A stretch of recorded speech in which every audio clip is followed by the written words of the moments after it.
Tsy alalavitra an'izay ihany sika niona tampanao gazety ihany koa tamin'ity androandroany ity ny mpitandro ny filaminana avy ao anivon'ny Emonat fotoana izay nitondran'ny Général Ravalomanana Richard ny fanazavana mahakasika ireo raharaha mafapana eto amin'ny firenena.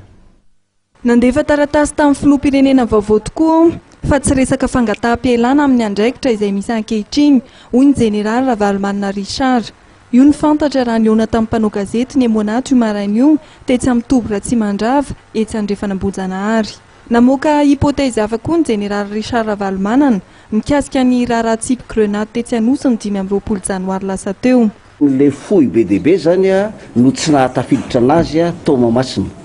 dia napetraky le olona tamin'le mpivarotra zany izy iny. Zay zany zao ny dernier fait zany rapporté aminay, napetraky olona tamin'le mpivarotra le izy dia nzay arivony andro tsy nalain'le olona letana dia nidakan'le ramatoa dia zay napoaka anazy dia inona tapaka ny tongotry le ramatoa iny. Olona efatra no nampanatsoana tamin'ity raharaha grenade ity, anisan'izany Andriamatoa Alaramarsan.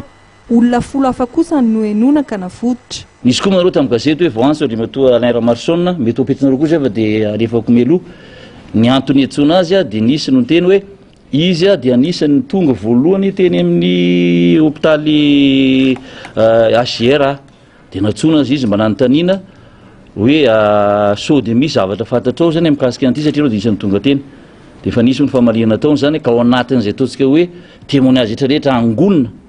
ny piste rehetrarehetra angonina mba ahafana zany tonga hoe iza marina no nanao n'io zavatra io fa misy tokoa ny olona efa natsoina dia efa nitazonina natao ny famotorana natao ny perquisition rehetrarehetra niverifiena daholo numéro téléphone niverifiena ny toerana isy azy tamin'io fotoana io hita fa tsy dia misy ifandraisana dia zay ny antony zany namitsoan'ireny olona reny fa mbola mitohy ary tsy maintsy tratra ny olona nanao io.